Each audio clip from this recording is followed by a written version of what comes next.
Hi, how you doing? What's going on? Welcome to the replay. Welcome to Daily Fuel.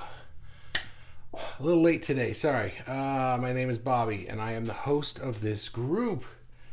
The name is about to change. If you didn't see the post, it's in the announcements. I'm making some changes to the group, just to sort of go over that a little bit, real quick. I'm not going to harp on it today, but just to go over it a little tiny bit, I'm changing the name and I'm changing the graphics. Really, that's it. That's all I'm doing is I'm changing the name and the graphics. Everything else is staying the same. It's the same group. But the name change is fitting the direction that I'm taking my business. But I'm not really changing the group per se. But the change is going to be enough that if I did it without saying anything, everybody would be like, what the hell is going on here?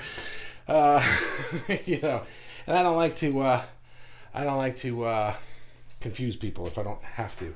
So, if you're in the replay, say hello in the replay, write a comment, write a hashtag, do a thing. You can like wave at the computer screen at me. I won't see it, but you can do it.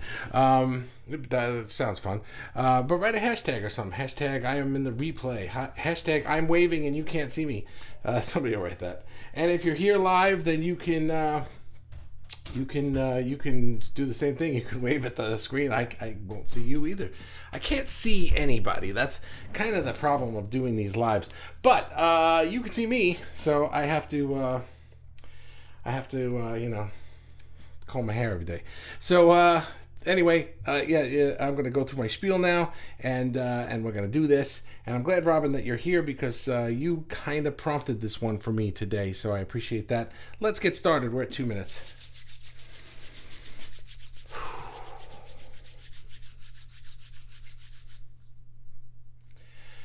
Art is our superpower. That rhymed. I didn't even mean to. I read it back later. Art is our superpower. That was a mistake. I didn't do that on purpose. Am I alive or am I in Memorex? See, you're live. And so art is our superpower. And that's something that I say a lot, actually. This was prompted by me for me by Robin's comment. I have the running, what should I talk about in Daily Fuel thing going on. And Robin said, why does art keep us sane? I was thinking about that, and then Vicky said, I think it was Vicky. Vicky said, "Speak for yourself. I'm crazy, and art makes me insane." And I was like, "It's interesting. I think that really what it does is for Robin, it keeps you sane, but I think what art does is it keeps us what we need to be.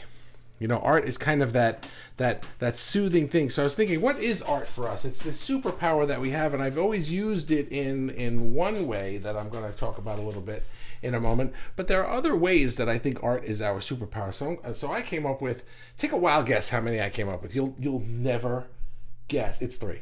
So I came up with 3 ideas. So the first one is based on Robin's thing of keeping us sane. I think art for us can be like a reset button. You know, it's like no matter what is happening in your life, art is this like constant calling, this constant thing, you know, that we're drawn to. And I was thinking too about just going off on yesterday's with the magnum opus idea of like trying to just create something amazing. I think that, you know, we're always like looking for that spark of inspiration to do something grand. And then I think of somebody like Alex all the time, Alex Vandermeer, who I don't know if he's here live, but whose art is so like he'll make these amazing little landscapes on a chalkboard and then be like and make a video of him doing it like, hey, watch this, and I do this and I put a cloud here. He's like, yeah, that's cool. And then before the video's over, he picks up an eraser and just goes, see you later. You know, and it's like it wasn't the picture that was the result. For him, it was the creation process. It was just a way for him to like, I've got this stuff in me and I just got to get it out.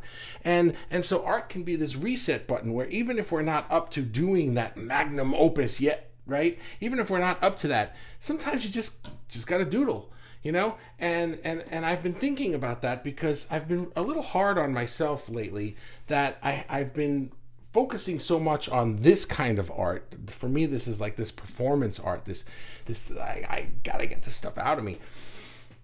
but I haven't really been working on my music. I haven't been practicing singing. I haven't been, I haven't been like setting time aside where I would say, now is the time for music, blah, right? And now I'm just doing music stuff. But it dawned on me in thinking about this one today that I do music all the time. Music is like just a natural part of me. And that's what I think the reset button is. Anytime that I want to just sort of like flip my brain or something, I'll just sing a song, and I'll work on a song in my head, or I'll just sing a song that I like from a band that I like or something, and it doesn't even have to be out loud like a performance. It could just be like in my head. And I think that art in that way, it's like not even just listening to the music, like I'm just singing it quietly or out loud to myself, and to me I feel like that's what art does for us. It's like we can tap into it in any way, and any way that we tap into it is great, even if we're not making like this amazing painting that's going to hang in the museum, or this amazing anything. Nothing has to be amazing. It's a reset button. It's a way for us to tap into that flow state, even if we're not doing anything remarkable that anyone's going to be like, wow, that's great. Nobody has to even know it exists. That's it. It's just a reset button, and we can press that button anytime that we want. Number two, I don't know why I did number two. That's how you do it. I forgot how to do numbers for a second there. Number two is being able to express and explore our emotions, and it's a way to sort of do that shadow work that we want to do, or it's a way to just express what we're feeling and explore what we're feeling. When we're doing our energy work, when we're trying to tap into the flow state, when we're trying to just figure out what we want to be when we grow up, sometimes just turning off our brains. Here's what I'm trying to say.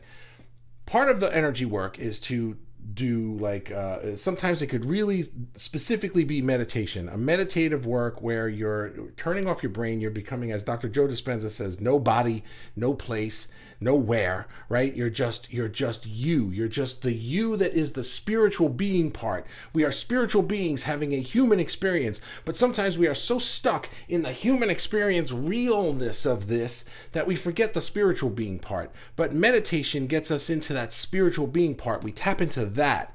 But so does art. So does doing the art. And when we do it, even if it's not working on that grand project, even if it's just singing a song in your head, even if it's just doodling on a piece of scrap paper or on a chalkboard or anything, even if it's just drawing or painting with your kids, it doesn't matter what it is. It's that creation process. It's that letting go of the need to figure out that thing I got to figure out by Thursday, right? Let go of that and just feel this flow of creation through you, because feeling that flow of creation through you is the same as feeling the flow of source through you. And it allows us to explore that part of us and get into that unknown thing, and that's where the miracles happen. So that's number two. Artists have that ability to use art for that. Most people don't. They can still meditate and do all the other things, but we have an extra thing. So good for us. And number three, of course, is we can use our art to communicate and connect with others in such a unique way that most people, again, cannot do. This is such an amazing gift that we have, that we can reset our state, we can tap into the unknown with it, and we can create something that's then like, wow, I just did this amazing thing. Check it out. It looks like this, and other people can see it and feel it too, and they can use that to do it for themselves. So we can sort of use our art to be the center of some kind of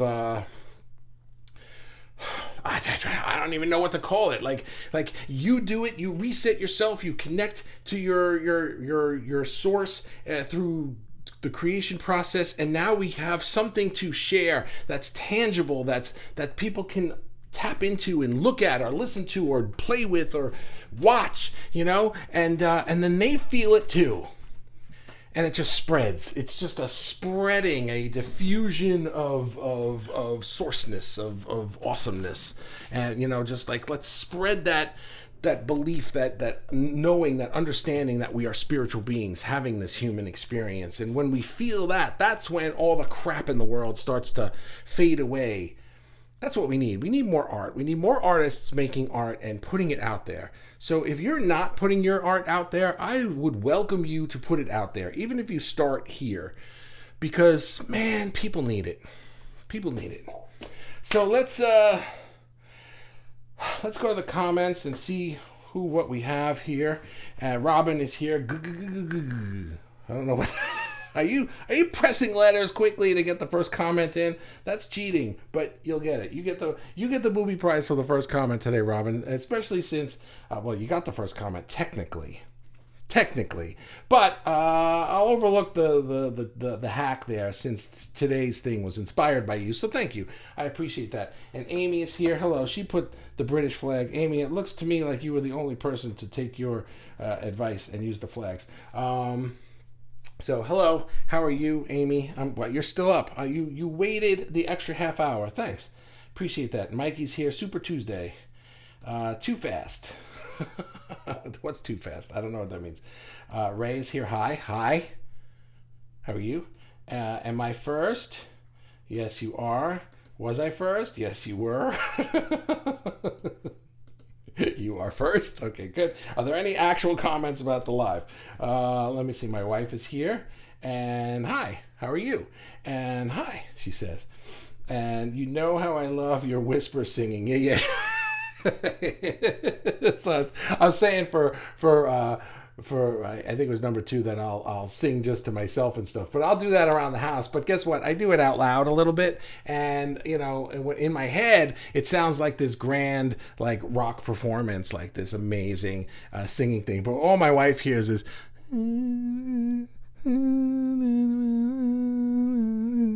And it grates on her nerves. Understandably, it would grate on my nerves if I had to listen to that, but I don't, because I don't hear that. I hear the awesomeness. But yeah, what are you gonna do? So you married me. Sorry. Tangible interpretation. Yeah, that's exactly what I'm talking about. A tangible interpretation of source. Oh, that's cool. I like that. I think you're repeating me, but but when you say it, it sounds smarter. That's how our marriage works. So, Bobby, you caught me. I did. I caught you. But is that really the last comment? Wow, that is like the fastest live we've had in months. I have not had one under 20 minutes in a really, really, really long time. Oh. Okay. All right. This is good. No wonder there's no comments. You guys are all writing books over there, wherever you are. All right, let me see. Take a deep breath. Art keeps me sane because it's the zone that I enter where time and space, infinite sparks of imaginations and ideas can be turned into magical happenings, which can be something grand or something minutely small in size. Whether it's a dance performance or a couple of notes played on a musical instrument, it's that moment of totally being me, expressing the ideas imagined into a form that manifests for us and others to see. Breathe. It'd be easier for me to breathe if there were punctuation in the sentences, but if you notice, I'm putting them in myself. Let me see. It's losing myself and not knowing anything else in that moment, but being in creating. Time stands still and no longer exists. Yeah. Right. It can be grand or minutely small, right? But it's that moment of totally being me, expressing the ideas imagined into a form that manifests for us and others to see. Creating time stands still. Time stands still. And that is what Dr. Joe calls moving into the eye of the needle, where there is no time. You are nowhere. You are nobody, meaning you're not in your body. You leave the identity and you leave this human experience behind for a moment so that you can tap into that source part of you, that spiritual being part of you, and we have the ability to do that. All humans have the ability to do that through lots of ways: meditation, yoga, walking, a million of them, right? These are the ones that I do. But I'm sure, doing the thing that you do, right? Everybody has the thing that lights them up. For us, it's art. And getting into that zone, time just literally stands still for us. Have you ever worked on something, whether it was grand or small, as Amy just said, right? And then when you look up from it, you snap out of it, and you're like, wow, like an hour went by, or 2 hours went by, or even if it was only 10 minutes, but you still lost that time. Like you didn't have an awareness of how much time was actually passing. It's pretty amazing, I think. So Ray says, oh my goodness. Take a deep breath here. Okay, my turn. Long comment. All morning I did some heavy duty cleaning. I hate housework. Then this afternoon I sat down to draw. I have several drawings of people here in the group started, but for some reason I just couldn't get into it. And then my left hand, my non-dominant hand, picked up a pencil and started to draw. Suddenly, really? Wow, that's really interesting. Suddenly a face appeared before me, a North American indigenous face. It made me cry. It told me the colors to use and what it wanted to show. I keep asking it who they are. Magic. That's pretty wild. I don't think I can do anything with my left hand, but that's really, really cool. So it was just like you weren't thinking, it was just moving and the picture was showing up on the page. That's wild. That would be cool if that happened to me. That doesn't happen to me. I get lost in it. Here's the thing that happens to me. I'm going to get to that in a minute. Here's the thing that happens to me. It's similar to that, but it's not that. And I've said this before, and it happened just 2 days ago. Or yesterday. No, 2 days ago. My daughter asked me to help her edit a video for her school project. And so it was something that she and her friends filmed at school of them acting out this scene, and they wanted to make it look like a horror movie. So we were doing it. I haven't gotten if you're caught up with the drama of my life, I got rid of Adobe, and Adobe is completely gone from my computer and my system and everything like that. So I no longer have Adobe Premiere, which is what I would have opened to do this, and I have not yet gotten Final Cut Pro, because when I do, it comes with a 90-day free trial. And but I didn't download it yet because I'm not ready to be doing videos yet. So I didn't have anything to do this on except for iMovie, which I have not used iMovie in 1,000 years. So, but I opened up iMovie, and my daughter and I played with it and figured it out, and it was a lot of fun. I'm finally getting to the point. The point is, she wanted this one scene in the thing is where the killer came out, and so the music went from like this hip hop beat that was just kind of underlying the main drama of the show to now the killer was out. So we had this horror music start, and we picked a piece of music that we found on in stock footage, and I just placed it on the timeline. I just placed it. I didn't think about like even where to place it. I placed it in the right area, but I placed it, and we just said, let's just see what it looks like with that music playing. And when we hit play, the quick cuts that I did fit perfectly with the music. Just fit perfectly with this 30-second clip of music from beginning to end, right on the hits, right on the everything. The two of us were like, how did that happen? And I said that happens all the time, because I just expect that to happen when I'm editing video. It happens constantly to me. I call it serendipity. It's just, I don't have to think about it. I find a piece of music that I like, I plop it in my video, and everything fits. It happens all the time. And it's magic. It's magic. It's right. Amy, there is no ego in the creative moment. I just am. Yeah, right. You're no longer your ego. You're no longer your identity. You're no longer your little you, right? You become your bigger you. You become the big part of you. It's really wild. Robin says, art is my superpower. Sounds a little bit grandiose. No, you spelled it right. Like I'm a super artist or something. But But I feel more like I'm a work in progress. Art is my superpower, but I'm not finished. Yeah, I don't mean superpower like we're finished. There's constantly a work. It's our power. What is power? Power is the ability to do work. That's what power is in science, in physics, right? So superpower just means that we have an ability to do work that other people don't have that ability. That's what a superpower is. I have the ability to fly. I have the ability to draw. I have the ability to sing. It's a superpower. A lot of people don't have it. But, we think of superpowers like superheroes in movies, where it's like, oh, nobody has that power except for these magical people. But really, anything that we can do to tap into source, that's a superpower in my book. Ray, we'll post when they say I'm done. Awesome. I would love to see that. Just drawing, and I'm not very good with my left hand. When I was a teen, I wrote with my left hand and backwards with both hands. Just to piss off the study hall teacher, but not much since. Talk about being out of the comfort zone. I could imagine. Yeah, I don't do that. If my dad were here, he'd tell you how he's a left-handed person, and when he was a kid, they didn't let people be left-handed. I don't understand that. My daughter's left-handed, and I couldn't imagine them doing to her what they did to my dad, where they would force him to write and stuff and do stuff with his right hand. When he played baseball, they got him a right-handed glove. So, if in baseball, the glove goes on your non-dominant hand, so you can throw the ball with your dominant hand.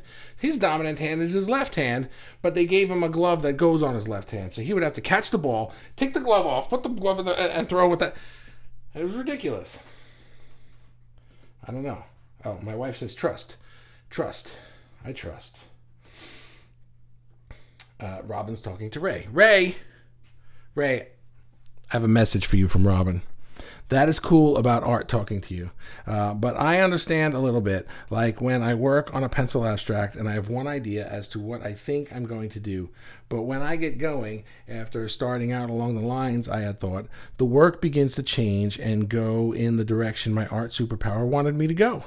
And after I'm done, I look at it and I wonder, how did that happen? I guess it was the universe helping me. Yeah, that's exactly what I believe. It's like you just kind of let go of the how it has to happen, and you just start doing it. And the more it, when that video music thing started happening for me, it started happening when I didn't know anything about video editing. And I didn't know that was hard. I didn't know that was a unique experience. I didn't know any better. Sometimes we know so well. They used to teach this they used to teach this in sales training, right? They said the best sales training student is somebody who is brand new to sales, has no idea about sales. It's really hard to teach somebody who's like a veteran of sales. They have a lot of experience, they have a lot of biases, they have a lot of habits and things like that. But when you're brand new to something, you don't know that this is harder than that. You don't know any better that people don't do it this way because that's really hard. People do it this way because it's easier. I didn't know that it wasn't supposed to be easy for, take a piece of music that I like, plop it down, and the video just looks really good over it. I didn't know that was a weird thing. And then I was like, I was editing videos of my kids. And then I started to learn how to really edit. To do like businessy videos. And that's when I started learning about, get things and the processes that they went through. I learned this process like they were like, first take all your footage and then do a quick cut so that you get rid of the bits on the end where it's like cut, or like you take a weird breath before you start talking, so you cut all that stuff out at the beginning and the end, and then you have to figure out this, and then you have to figure out that, and then you have to put this together and that together, and it's like 27 steps to get to this finished piece. Whereas what I do is I just put the pieces in, I throw the music on top, and I watch it back and I go, that's really cool, and I'm done. And it happens all the time because I just believe it will, and just like Robin just explained. So now that was the last comment, and we're at a normal time. So there we go. Guys, thank you so much. Robin, you can have the booby prize for the first comment and the last comment, assuming nobody swoops in and steals it from you. But if they do, what are you gonna do? Oh, you just swooped in and stole it from yourself. Look at that. I hope that iMovie will be easy for me to pick up because I have no video experience. So I have no habits to break in that regard. So I hope I can let the superpowers help. Yeah, iMovie, if you have a Mac, you have to have a Mac. iMovie is relatively easy, and they make it really easy. All of the annoying things about video, iMovie kind of gets rid of that stuff. Things just stick together, and it's nice, you know. So it's great to learn video editing on. You may never need to graduate from iMovie unless you wanted to do some heavier duty video editing work. So, you know, like you want to use filters and stuff like that. Like when I started doing music production, I started on GarageBand, and then I got it to a point where I really liked putting the songs together. I liked singing. I liked doing the stuff. And it was at the point when I wanted to polish the songs and do final mixes. I was not liking the sounds I was getting. The GarageBand didn't have great compressors. It didn't have a lot of great effects or anything like that. It had basic stuff. Recording and putting the loops together, and the way that I do that, GarageBand was perfect. I could have stuck with that forever because, you know, when I sing into GarageBand or I sing into something else, it sounds exactly the same. It's me singing. But when I wanted to put a compressor on my voice or add a reverb or something like that, it always sounded a little bit off, a little weird, not quite professional enough. That's when I had to elevate to go to Logic Pro. So, Robin, you keep stealing the booby price from yourself over and over again. I just got my MacBook Pro this weekend. Congratulations. I have no experience with a Mac, so let the learning begin. Well, that's that learning curve we were always talking about, right? I can't wait. All right, well, good for you, Robin. I'm happy for you. Good luck with the MacBook. Macs are great, except for when they're not. And I'll talk to you guys tomorrow. Robin, you get the booby prize. Thanks, guys. Have a wonderful night, and I'll see you tomorrow. Take care. Where's the thing? Can't find it. There it is. Bye. Bye.